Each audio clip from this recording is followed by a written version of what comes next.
இந்த கூட்டத்துக்கு மத்தியில் ஆளுகின்ற பாரதிய ஜனதா கட்சி இங்கு இருக்கின்ற ஒரு பாசிச திராவிடியன் ஸ்டாக் ஆட்சியின் காரணமாக நாம கோர்ட்டுக்கு போய் அனுமதி வாங்குறதா? என்னையா நடக்குது? பேய்கள் ஆட்சி செய்தால் பிணந்தின்னும் சாத்திரங்கள், பிணந்தின்னும் சாத்திரங்கள். இன்னும் என்ன ஆட்சி நடந்து கொண்டு இருக்கிறது? ஊழலே ஊறி திளைத்து போன ஒரு அரசாங்கம், ஊழலால் மூழ்கி கொண்டிருக்கின்ற இந்த திராவிடியன் ஸ்டாக் ஆட்சி இன்னும் நீங்க இருக்க போறது 13 மாசம் தாங்கிறது நான் எச்சரிக்க விரும்புகிறேன். அதுக்கப்புறம் உங்க ஒத்தொத்தரையும் ஆளை தூக்கி சிறையில் அடைக்கும் பாரதிய ஜனதா கட்சி, தேசிய ஜனநாயக கூட்டணி அரசு. என்ன நினைச்சுட்டு இருக்கீங்க? சென்ட்ரலி ரூலிங் பார்ட்டி அதனுடைய கருத்தை மக்கள்கிட்ட சொல்ல முடியாதா? அந்த அளவு அகம்பாவமா உங்களுக்கு, ஆணவமா? இவர்கள் ஏதோ அந்த யாரு பீடையா, என்ன பீட பாபு என்ன ஏழறங்கிறான்? நான் சனிதான். அறநிலையத்துறையை கொள்ளையடிக்கும் சேகர் பாபுவை சிறையிலே வைக்காமல் இந்த சனி ஓயாது. என்ன ஆட்சி செய்கிறார்கள்? சப்ஜெக்டுக்கு வருவோம். இங்க சம கல்விங்கிறதே போட்டு இருக்க வேண்டும் என்பது என்னோட ஒரு கோரிக்கை. அதை இனி அடுத்த இடங்க நம்முடைய பொதுக்கூட்டங்கள் மாநாடுல அதை பயன்படுத்தணும். ஏனென்றால் அந்த செய்தி மக்களை சென்றடைந்திருக்கிறது. நீங்க பாருங்க, கடந்த 4 நாட்கள் நான் சாக்கோட்டை யூனியன்ல சிவகங்கை மாவட்டத்தில் 10 பஞ்சாயத்துகளுக்கு நேர போயிருந்தேன்.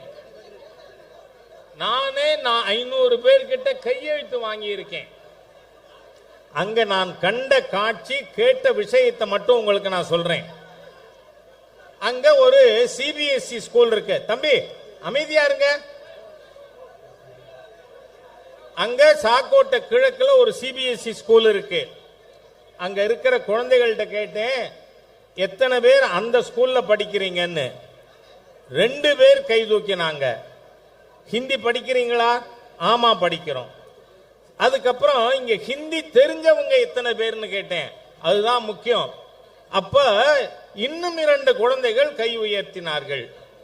நாங்க ஹிந்தி படிக்கிறோம். எந்த ஸ்கூல்ல படிக்கிறீங்கன்னு. யூனியன் அரசு பள்ளியில படிக்கிறோம். யூனியன் அரசு பள்ளியில படிக்கும் பொழுது உங்களுக்கு ஹிந்தி எப்படி தெரியும்னு கேட்டேன். தினந்தோறும் மாலையிலே நாங்கள் பிரைவேட் டியூஷன்ல போய் கத்துக்கிறோம்னு. யோசிச்சு பாருங்க, ஒரு சாதாரண ஏழை தொழிலாளி விவசாயி தமிழன் தன் குழந்தைக்கு 3வது கல்வி 3வது மொழி கத்துக் கொடுக்கணும்னு சொன்னா பிரைவேட் டியூஷனுக்கு போகணும். இந்த நிலைமை ஏன்? நான் கேட்கிறேன், தமிழகத்தின் மாண்புமிகு முதலமைச்சர் மு.க. ஸ்டாலின் அவர்களுக்கு எள்ளுமுனை அளவேனும் தமிழ் பற்று இருக்குமானால், எள்ளுமுனை அளவேனும் மு.க. ஸ்டாலின் அவர்களுக்கு தமிழ் பற்று இருக்குமானால், உங்கள் குடும்பம் நடத்தி கொண்டிருக்கின்ற வேளச்சேரி சன்ஷைன் மாண்டிசோரி பள்ளியை உங்கள் தகப்பனார் உருவாக்கிய சமச்சீர் கல்வி கூடமாக மாற்றுங்கள். 24 மணி நேரத்தில் ஸ்டாலின் அதை செய்யலைன்னா ஸ்டாலின் தமிழ் இன விரோதி என்று சொல்லுவோமா? தமிழ் இன விரோதி, தமிழ் மொழியின் எதிரி. ஏயா யாரை ஏமாத்துற? நான் கேட்கிறேன். நீங்க ஸ்கூல் நடத்துவீங்க, ஏன் அங்க சமச்சீர் கல்வி ஸ்கூல் ஏன் நடத்தல? அப்ப 1.5 லட்சம் ஃபீஸ் வாங்க முடியாது. அதனால பணம் வேணும். திராவிட முன்னேற்ற கழகத்துக்கு அதுல இருக்கிற அமைச்சர்களுக்கு முதல்வருக்கு எல்லாருக்கும் ஒரே ஒரு கொள்கை தான், காசு பணம் துட்டு மணி மணி, அவ்வளவுதான். பணம் கொள்ளையடிக்கிறதுக்கு நீ வியாபாரம் பண்ணுவ. பாருங்க, திமுக காரன் டிவியில வரதெல்லாம் சொல்றான் அது வியாபாரம்னு. எங்களுக்கு தான் தெரியுமே, தமிழ் மொழி உங்களுக்கு வியாபாரம் தானேடா. அது எங்கடா உணர்வு எங்கே இருக்கிறது? நான் கேட்கிறேன் மகேஷ் பொய்யாமொழி அவர்களே, பொய்யும் மொழி, பொய்யாமொழி இல்ல. அவரு பையன் பிரெஞ்சு படிப்பாராம். நல்லா படிக்கட்டும், நல்லா இருக்கட்டும். ஏன் ஏழை விவசாயி குழந்தை படிக்க கூடாது? சிம்பிள்ங்க. நாம இந்த தேசிய கல்விக் கொள்கையில பல்வேறு அம்சங்கள் இருக்கு, அது எதுக்கும் போக வேண்டாம். இவங்க மொழி கொள்கை வைத்து மீண்டும் 65, 67 உருவாக்கி விடலாம் நினைக்கிறாங்க. உங்களால் முடியாது. நான் பார்த்திருக்கேன் 65, 67ல காரைக்குடியில 4 கிலோமீட்டருக்கு ஹிந்தி எதிர்ப்பு போராட்டம் பேரணி நடக்கும். அதுல ஹிந்தின்னு ஒரு இவங்க மொழி வெறுப்பு தான் இவங்க மூலதனமே. கருப்பு அங்கி போட்டு ஒரு சோளக்குள்ள பொம்மை இருக்கும் ஹிந்தின்னு, அதுக்கு செருப்பு மாலை போட்டிருப்பான், விளக்க மாத்தால அடிச்சு ஊர்வலம் கொண்டு வருவான். இதை நான் என் கண்ணால பார்த்தது 65, 67 காலகட்டங்கள்ல. இன்னைக்கும் கூட பாருங்க, இந்த மாதிரியாக அவர்கள் மொழி வெறியை தமிழகத்திலே ஊட்ட முடியவில்லை என்கின்ற விரக்தியில ஆளாளுக்கு ஒன்னொன்னு பேசிக்கிட்டு இருக்கான். தூக்கத்துல குழந்தை எந்திரிச்சு அழுது, ஏமா என்ன ஆச்சுன்னா வாத்தியார் அடிச்சு விட்டாரு.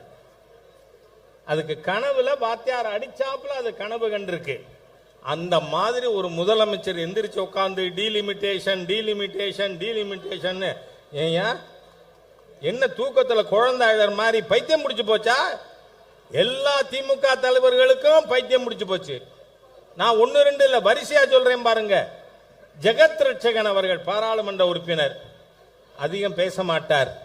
ஆனா அவர் என்ன சொல்றாரு, 66 கோடி பேர் கும்பமேளா நடந்தது, மேதகு ஜனாதிபதி அவர்களே அங்க நீங்க அனுமதிக்கல குளிக்கிறதுக்கு. அட பாவி, எந்த உலகத்தில் இருக்கிறது? என்ன பண்றது? அக்கா டிஸ்டரியில ரைடு நடந்தா அவருக்கு மென்டல் பேலன்ஸ் இருக்குமா? யோசிங்க. அதே மாதிரியா மூத்த தலைவர் திமுக துரைமுருகன் அவர் என்ன பேசுறாரு, வட மாநிலத்தில் இருப்பவர்கள் ஒரு பொம்பளை 5 பொண்டாட்டி 5 புருஷன் 10 புருஷன் கட்டிக்குவான். நான் அதை இப்போ ஹிந்தியில் டிரான்ஸ்லேட் பண்ணி எல்லா இந்திய கூட்டணி தலைவர்களுக்கும் அனுப்ப ஏற்பாடு பண்ணிட்டேன். நார்த்தில் இருக்கிற எல்லாரும் திராவிட முன்னேற்ற கழகம் ஆளை கண்டா அவன் என் கையில் எதை எடுத்துக்கிட்டு வரணும்னு அவன் முடிவு பண்ணட்டான். ஆம் ஆத்மி கட்சியோட சிம்பலை கூட எடுத்துட்டு வரலாம். மக்கள் என்ன பேசுறீங்க? நேத்திக்கு ஒரு ஆள் பேசுறாப்புல, யாரு? மாண்புமிகு பாரத பிரதமரை கண்டந்துண்டமா வெட்டுவேன்னு சொன்ன ஒரு நபர். இந்த தமிழக காவல்துறை என்ன பண்ணிக்கிட்டு இருக்குன்னு தெரியல. அட ஏயா, ஒரு கடையில ஓனரோட பேரை படத்தை போட்டா அதுக்காக மகளிரை கைது பண்ணுவீங்களா? அட மானங்கட்ட கூட்டமே. ஏங்க, இத டாஸ்மாக் நீங்க மற்ற மாநிலங்கள்லயும் மது விலக்கு இல்ல, மது இருக்கு. ஆனா சர்க்காரா நடத்துது, தமிழ்நாட்டில் அரசாங்கம் நடத்துதுங்க. அதனால அப்படி இருக்கையில அந்த அரசாங்கத்தை முதலமைச்சர் போன, ஏயா பஸ்ல படம் இருக்கும், ஆட்டோல படம் இருக்கும், டாஸ்மாக் கடையில் இருக்கப்படாதா? இருக்கணும். உள்ளபடியே நான் இங்க பாரதிய ஜனதா கட்சியின் மாநில மகளிர் அணி நிர்வாகிகளுக்கு, உறுப்பினர்களுக்கு என்னுடைய மனமார்ந்த பாராட்டுதல்களை தெரிவிச்சுக்கிறேன். ஒரு பாரதிய ஜனதா கட்சியின் மகளிர் அணி நிர்வாகியும் வீர தமிழச்சியாக டாஸ்மாக்ல ஓனர் படத்தை ஒட்டி இருக்காங்க. அதை கைது பண்ற காவல்துறையை நான் கேட்கிறேன், இந்த தாமோ அன்பரசன்கிற ஒரு வன்முறைவாதியை ஏன் இன்னி வரை கைது பண்ணல? அவன் சொல்றான் மாண்புமிகு பிரதமரை கண்டந்துண்டமா வெட்டுவேன்னு. அவன் நேற்று சொல்லியிருக்கான், வட மாநிலங்களில் இருக்கிறவங்கெல்லாம் பன்னி மாதிரி வதவதன்னு குட்டி போடுறாங்களாம். இவனுங்களெல்லாம் தமிழ்நாடு 800 எல்லையை தாண்டினா ஒத்தைக்கப்படணுங்கிறேனா மக்கள்கிட்ட சொல்லுவான். எல்லாரையும் பத்தி நீ என்ன பேசுறங்கிறத. அதனால நண்பர்களே, இந்த திராவிட முன்னேற்ற கழகத்தின் ஆட்சி முடிவுக்கு கொண்டு வர வேண்டியது அவசியம். நம்முடைய மாண்புமிகு உள்துறை அமைச்சர் அவர்கள் தெளிவா பாராளுமன்றத்தில் என்ன சொல்லியிருக்காரு, 26 தேசிய ஜனநாயக கூட்டணி அரசு அமைந்தவுடன் பொறியியல் கல்வியும் மருத்துவ கல்வியும் தமிழிலே எழுத முடியும்னு.